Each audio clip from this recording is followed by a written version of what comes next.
In the early morning hours of February 3rd, 1959, María Elena Holly learned of the death of her husband on television. We interrupt this program for a special news bulletin. 3 young singers who soared to the heights of show business on the current rock and roll craze were killed today in the crash of a light plane in an Iowa snow flurry. The news left her in what she described as a catatonic state, unable to digest what had just happened. She was 4 weeks pregnant with their first child, but tragically, the psychological trauma from the incident proved unbearable for her. Maria miscarried with her husband's child on February 4th, the very next day. Welcome. Today we'll be talking about the tragic demise of the 1950s rock and roll prodigy Buddy Holly and how his sudden and unprecedented death brought great sorrow and speculation to millions around the world. But before we get into the video, remember to subscribe to our channel for more such videos. Charles Hardin Holly, known famously as Buddy Holly, was born on September 7, 1936, to parents Lawrence Odell Holly and Ella Pauline Drake in Lubbock, Texas, during the Great Depression. From early childhood, Holly was nicknamed Buddy. Buddy was the youngest of 4 children. The Hollys were a very musical family. Almost all the family members, including his elder siblings Larry, Travis, and Patricia, could play an instrument or sing. The elder Holly brothers frequently participated in local talent shows and won on many occasions. During World War II, Larry and Travis were enlisted into military. Upon returning from military service, Larry brought a guitar he had bought while serving in the Pacific.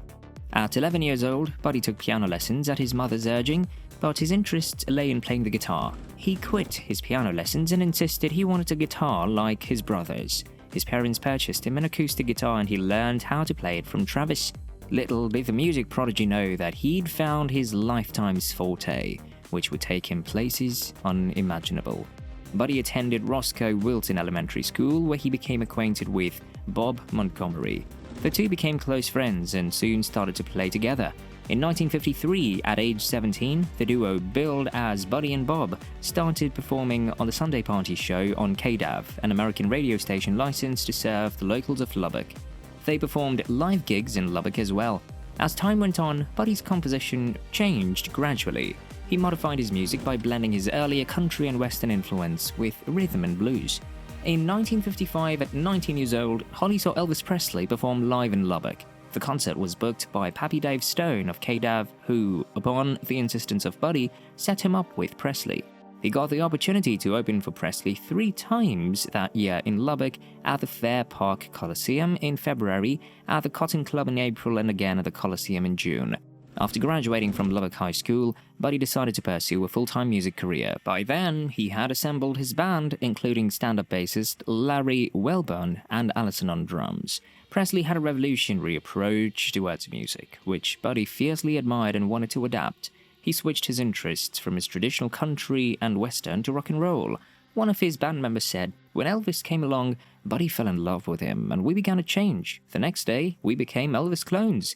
In February 1956, at age 20, the emerging star was scouted for a solo contract by Decca Records after an impressive performance with his bandmates on KDAV. In the contract, Decca misspelled Buddy's surname as Holly, missing out the E before the Y, and from then onwards, he was known as Buddy Holly instead of his real name Holly. On January 26, 1956, Buddy attended his first formal recording session in Nashville with the producer Owen Bradley, picking the session musicians and arrangements. Soon enough, Buddy became increasingly frustrated with his lack of creative control in the studio. Decca released 4 singles throughout the year, but unfortunately, neither single made an impression on the public. On January 22, 1957, Decca informed Buddy that his contract would not be renewed and that he would not record the same songs for any other label for 5 years. Holly was unhappy about his time with Decca Records. He visited Norman Petty, a record producer credited as one of the founding fathers of early rock and roll. Together with drummer Allison, bassist Larry Welborn, rhythm guitarist Nicky Sullivan, and Buddy as lead guitarist and vocalist, they went to Petty's studio in Clovis, New Mexico. They recorded a demo of That'll Be the Day. Petty became their manager and sent the record to Brunswick Records in New York City. Since Buddy was still under contract with Decca Records, he could not release the song under his name, therefore a band name was proposed by Allison, The Crickets. That'll Be the Day was released on May 27, 1957. It appeared in the R&B charts almost immediately. Petty booked the band for a tour with Irvin Feld and for appearances in Washington, D.C., New York City, and Baltimore. The band was scheduled to play at New York's Apollo Theater from August 16 to 22nd. By the end of their run, That'll Be the Day was climbing all charts. On September 20th, 1957, the band released Peggy Sue. In October, the single reached number 3 on Billboard's pop chart, number 2 on the R&B chart, and number 6 on the UK singles chart. As the song's success grew, it brought more attention to Buddy, with the band being billed as Buddy Holly and the Crickets. On November 27, 1957, the 4-member band released its first album, The Chirping Crickets.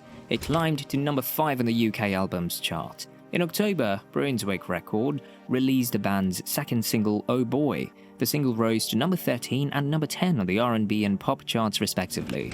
On December 1st, 1957, the band performed Peggy Sue and That'll Be the Day on The Ed Sullivan Show. Following the appearance, rhythm guitarist Nicky Sullivan left the group because he was tired of the rigorous touring and wanted to resume his education. On December 29th, Holly and the Crickets performed Peggy Sue at the Arthur Murray Party. With Nicky gone, Buddy hired Tommy Alsop to play lead guitar. In March 1958, the band toured the UK, playing 50 shows in 25 days. The same month, at 22 years old, Buddy released his debut solo album, Buddy Holly. That summer, Buddy met María Elena Santiago. Maria recalled how he famously told his bandmates the first time he saw her, "You know what? I'm gonna marry that girl." And so he did. He asked her out that instant and proposed marriage to her on the first date. The wedding took place on 15th of August. It goes without saying that every rainbow has its rain, and every rose has its thorn. The Crickets were becoming increasingly frustrated with Petty's bookkeeping and just how much control he had over all the proceedings earned by the band. In December of 1958, Buddy departed from the Crickets. The split was inevitable. Buddy had decided to settle permanently in New York with his wife, where the business and publishing offices were. In contrast, the Crickets preferred to stay in their home state, Lubbock. Since Petty still held all of the money from the royalties, Buddy was forced to form a new band and return to touring. The sour note in this episode was that, at this point, Petty did not do right by Buddy. He was very obviously having cash flow problems. If things had worked out between him and Petty, and Buddy had not been on hard times financially, he would have never gone on that fateful tour, tragically drawn to a halt by the Angel of Death. The music sensation decided to tour the Midwest through the Winter Dance Party. The tour began in Milwaukee, Wisconsin on January 23, 1959. Buddy had to arrange a band once again. He partnered with electric bassist Waylon Jennings, guitarist Tommy Alsop, and drummer Carl Bunch. Other rising stars such as Frankie Sardo, Giles Perry Richardson, popularly known as the Big Bopper, and Richie Valens were also on tour. However, the tour wasn't planned as smoothly as they were expecting. The logistics management of the tour was severely flawed. During a bus trip, Carl Bunch was hospitalized due to frostbite on his toes. The heating systems of the buses were so poor that Buddy had to look for alternative options to travel safely. On February 2nd, before their appearance in Clear Lake, Iowa, Buddy chartered a 4-seat Beechcraft Bonanza airplane for Waylon Jennings, Tommy Alsop, and himself from Dwyer Flying Service to fly them to Moorhead, Minnesota for the next performance. Richie asked Tommy if they could trade places. Tommy initially declined, but Richie kept pestering him. Finally, for some reason, Tommy said that if Richie wanted to get on the plane so severely, then, upon a friendly wager, they would flip a coin. Richie agreed. Tommy flipped the coin. Richie called heads, and heads it was. "Well, Richie," Tommy said, "this must be a lucky day." Richie reportedly replied, "That's the first time I've ever won anything in my life." Conversely, Richardson had a cold that day, and he had asked Waylon if he could take his place on the plane so he wouldn't have to ride in the group's unheated bus. Waylon had humbly agreed. Buddy learned about the trades after the performance at Clear Lake, which ended just before midnight. He joked, "So, you're not going with us tonight on the plane, huh?" He'd laughed. "Well, I hope your old bus freezes up." "Well," Waylon had replied, giving Buddy some of his own, "I hope your old plane crashes." Waylon said that bothered him for a long time in the years to come. Buddy, Richie, and Richardson drove to the Mason City Airport, and the plane departed around 12:55 a.m. on February 3, 1959. 21-year-old Roger Arthur Peterson was assigned commercial pilot. Dwyer Flying Services owner Hubert Dwyer watched the departure from the airport's tower. After a normal takeoff, he saw the plane climb to approximately 800 feet and continue northwest. Peterson's boss, Jerry Dwyer, thought the plane appeared to begin a slow descent. Still, he deferred it as an optical illusion. He could see the plane's navigation's lights until the plane was about 5 miles away, and then it slowly vanished. After taking off, as was expected, Peterson activated his flight plan by radio. Dwyer asked the air traffic communication station to contact him, but no contact was established. Neither the airplane nor its passengers had arrived at their destination. In the morning, Dwyer began an air search for the missing airplane. Everybody knew that the outcome of this tragedy would be adverse. Officials were prepared for the worst, and the worst arrived. At 9:35 a.m., the crashed airplane was located in a cornfield approximately 5 miles northwest of the airport.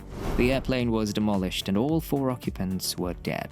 Buddy Holly was just 22 years old. His widow, María Elena Holly, suffered a miscarriage due to psychological trauma.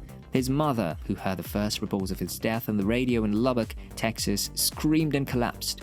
He was buried on February 7, 1959, at the Tabernacle Baptist Church in Lubbock. Maria did not attend the funeral and has never visited the grave site. Local radios and national and international news outlets immediately picked up the story. They all reported the tragic death of a handsome, talented young musical prodigy on a snowy country farm field. Following the devastating tragedy, the Civil Aeronautics Board launched a full-fledged inquiry into the accident. It released a crash report on September 23, 1959. The report's synopsis majorly blamed the pilot, Peterson, for the crash, stating the following: Roger Peterson suffered from disorientation due to the bad weather. Peterson had insufficient experience and was not qualified to fly in instrument meteorological conditions. The report also stated that the weather briefing Peterson received from the air traffic communication station was incomplete, and he did not know of deteriorating conditions along his planned route.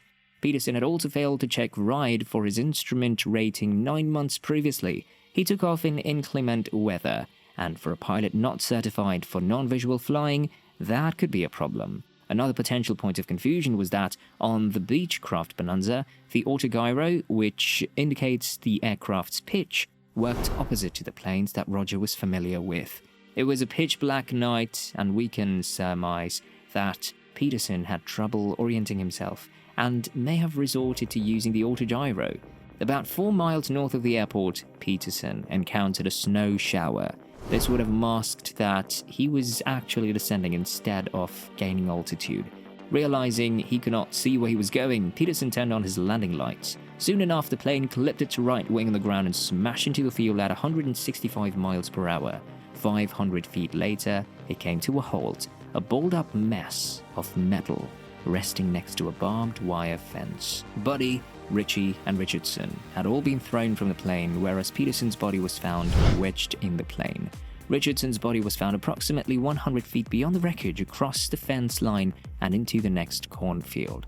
According to autopsy reports, all 4 occupants suffered massive and unsurvivable head injuries, along with blunt force trauma to the chest.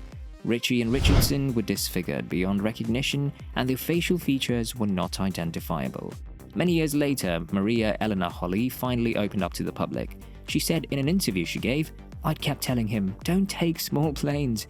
And to this day, sometimes I sit here and think, why didn't he listen to me? If I had gone on that tour, he would still be alive because he would not have gotten on that plane." Buddy's brother, Larry, a former US Marine and Second World War veteran, said, "I wouldn't have got in that bonanza, and I'm a pilot. When you can feel ice all over the airplane, you put a great big guy in the back. I never dreamed that Buddy would get killed like that, but God took him home." The legend has left behind dozens of unfinished recordings. He had recorded so prolifically that Brunswick Records could release new albums and singles for the next 10 years. He inspired the likes of Bob Dylan, Elton John, the Rolling Stones, the Beatles, and Dave Edmunds. His short life gave the world the template for rock music. Some incidents become etched into memory, even decades after they've happened. The 9 Years' War, the Great Depression, the sinking of the Titanic, the atomic bombings of Hiroshima and Nagasaki, and the momentous September 11 attacks all bring back memories of unforgettable tragedies. And just like all these catastrophes, the story of Buddy Holly's departure from life and others like it has been written many times. The outcomes, though, have never changed. Don McLean immortalized the tragedy in his highly famous 1971 single, American Pie. It was indeed the day the music died. That's it about the tragic demise of Buddy Holly. Thank you for watching, and do remember to like, subscribe, and press the bell icon for more stories.